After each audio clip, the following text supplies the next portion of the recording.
யோனாவோட கதை சொன்ன உடனே நம்ம எல்லாருக்கும் ஞாபகம் வர்றது என்ன? ஒரு பெரிய மீன், அதுக்குள்ள ஒரு திருக்கதரிசி. ஆனா இந்த கதையோட உண்மையான ட்விஸ்டே அந்த மீனோட வயித்துக்குள்ள நடக்கல, அது யோனாவோட மனசுக்குள்ள நடந்துச்சு. வாங்க, அத பத்தி தான் இப்போ ஆழமா பார்க்க போறோம். ஆமா, யோனாவின் கதைனாலே ஒரு மனுஷனை திமிங்கலம் முழுங்கின கதைன்னு தான் நாம நினைச்சிட்டு இருக்கோம். ஆனா உண்மையில இந்த கடல் சீன் இருக்கு பாருங்க, அது கதையோட உண்மையான போராட்டத்தையே மறைச்சிடுது. இது மனுஷனுக்கும் ஒரு மிருகத்துக்கும் நடந்த சண்டை கிடையாது. அப்போ உண்மையான கதை என்ன? பாருங்க, இது மனுஷனுக்கும் திமிங்கலத்துக்கும் நடந்த சண்டையே இல்ல. இது ஒரு தீர்க்கதரிசிக்கும் அவரால புரிஞ்சிக்கவே முடியாத கடவுளோட கருணைக்கும் நடுவுல நடந்த ஒரு பெரிய மனப்போராட்டம், ஒரு தார்மீக போராட்டம்.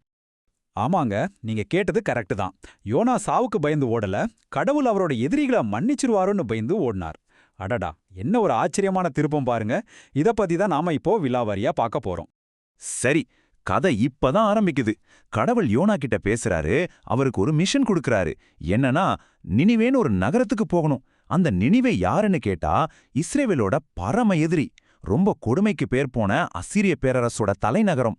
ஆனா நம்ம யோனா என்ன பண்றாரு தெரியுமா? கடவுள் சொன்னதுக்கு அப்படியே ஆப்போசிட்டா ஒரு பிளான் போடுறாரு. யோனா ஏன் தப்பிச்சு ஓடினாருன்னு அவரோட வாயாலேயே சொல்றத கேளுங்க. கடவுளே, நீங்க ரொம்ப இரக்கமானவரு, மன உருக்கம் உள்ளவரு, சீக்கிரமா கோவப்பட மாட்டீங்க, உங்க அன்பு பெரியது, தண்டனை கொடுக்காம மன்னிச்சிருவீங்கன்னு எனக்கு முன்னாடியே தெரியும், அதனாலதான் நான் தர்ஷீஸ்க்கு ஓடி போனேன்னு சொல்றாரு. பாருங்க, இது அவர் கதையோட கடைசியில தான் சொல்றாரு. ஆனா இதுதான் ஆரம்பத்துல இருந்தே அவர் மனசுல ஓடிட்டு இருந்திருக்கு. அவருக்கு பயம் அழிவை பத்தி இல்ல, மன்னிப்பை பத்தி. தான் எதிரிகளை கடவுள் காப்பாத்திர கூடாதுங்கிறதான் அவரோட எண்ணம். அவரோட கீழ்ப்படியாமையோட அளவை பாருங்க, இந்த மேப்ல தெளிவா தெரியுது.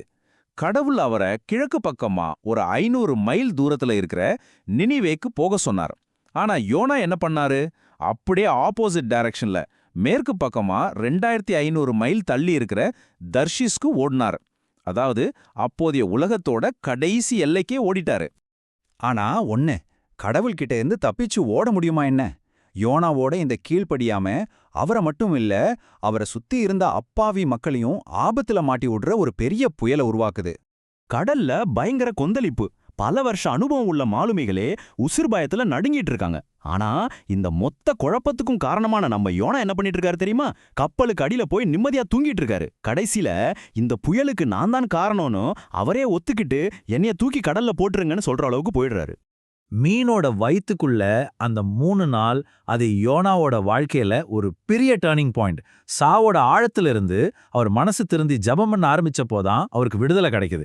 இது ஒரு விதத்துல அவருக்கு ஒரு புது பொறப்பு மாதிரி. சாவின் விளிம்பிலிருந்து யோனாவோட ஜெபம் கேக்குது. என் கஷ்டத்துல நான் கர்த்தரை கூப்பிட்டேன், ரட்சிப்பு கர்த்தர்கிட்ட இருந்து தான் வருது. இதோட அவரோட எதிர்ப்பு மனப்பான்மை முடியுது. உண்மையான ரட்சிப்பை தன்னோட கையில இல்ல, அது கடவுள்கிட்ட இருந்து மட்டும்தான் வரும்னு அவர் முழுசா ஒத்துக்கிறாரு. இது ஒரு கம்ப்ளீட் சரண்டர். கடலோட ஆழத்திலிருந்து காப்பாத்தப்பட்ட யோனாவுக்கு கடவுள் இன்னொரு சான்ஸ் கொடுக்கறாரு. இந்த தடவை அவர் கீழ்ப்படிறாரு. ஆனா அது முழு மனசோட இல்ல, ஒருவித தயக்கத்தோட, விருப்பமே இல்லாம நினிவேயை நோக்கி நடக்க ஆரம்பிக்கிறாரு. கொஞ்சம் யோசிச்சு பாருங்க, அவ்ளோ பெரிய நகரத்துக்கிட்ட போய் அவரு சொன்னது என்ன தெரியுமா? வெறும் 5 வார்த்தை தான். இன்னும் 40 நாள்ல நினிவே அழிஞ்சு போகும், அவ்ளோதான். இதுல மனம் திரும்புங்கன்னு ஒரு வார்த்தை இல்ல, இரக்கம் காட்டச் சொல்லி ஒரு வேண்டுகோள் இல்ல. இது வெறும் அழிவை பத்தின ஒரு அறிவிப்பு.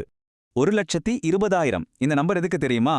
யோனாவோட அந்த தயக்கமான வெறும் 5 வார்த்தை பிரசங்கத்துக்கு கேட்டு மனம் திரும்பின மக்களோட எண்ணிக்கை இது. 1,20,000 பேர். எவ்வளவு பெரிய மக்கள் தொகை பாருங்க. நினிவே மக்களோட ரியாக்ஷன் உண்மையிலே நம்ப முடியாத அளவுக்கு இருந்துச்சு. அரசன்ல இருந்து சாதாரண குடிமகன் வரைக்கும், ஏன் அவங்க வளர்த்த கால்நடைகள் வரைக்கும் மொத்த நகரமும் மனம் திரும்புச்சு. சாக்குவோட போட்டு சாம்பல்ல உட்கார்ந்து உண்ணாவிரதம் இருந்தாங்க. ஒருவேளை சரித்திரத்திலே இதுதான் ரொம்ப சக்சஸ்ஃபுல்லான பிரசன்னமா இருக்கும். யோனாவோட அந்த 5 வார்த்தை ஒரு முழு நகரத்தையே மாத்திருச்சு. சரி, இப்பதான் கதையோட அந்த முக்கியமான யாருமே எதிர்பார்க்காத திருப்பத்துக்கு வரோம். இவ்ளோ பெரிய வெற்றி கிடைச்சா எல்லாரும் கொண்டாடுவாங்க. ஆனா இங்கேயோ கொண்டாட்டத்துக்கு பதிலா கோபம்தான் வெளிப்படுது. வெளியில இருந்து பார்த்தா எல்லாம் சூப்பரா முடிஞ்ச மாதிரி தெரியும். மிஷன் கம்ப்ளீட், நினிவே நகரம் காப்பாத்தப்பட்டது, கடவுளோட இரக்கம் ஜெயிச்சிருச்சு, எல்லாரும் சந்தோஷமா இருக்கணும் இல்லையா? ஆனா யோனாவோட பார்வையில இது ஒரு பெரிய தோல்வி. இதுதான் கதையோட மிகப்பெரிய ஷாக். தன்னோட பிரசங்கம் ஜெயிச்சத பார்த்து யோனா சந்தோஷப்படல. அதுக்கு பதிலா அவருக்கு பயங்கரமா கோபம் வருது. இந்த கோபம் எதுக்கு வருதுன்னு தெரிஞ்சா நம்ம மறுபடியும் கதையோட ஆரம்பத்துக்கே போயிடுவோம். இப்போ புரியுதா விஷயம்? யோனாவோட பிரச்சனை நினிவே மக்கள் மேல இல்ல, கடவுளோட இரக்கத்து மேலதான். தன்னோட எதிரிகள் கண்டிப்பா தண்டிக்கப்படணும்னு அவர் நினைச்சாரு, ஆனா கடவுளும் அவங்கள மன்னிக்க ரெடியா இருந்தாரு.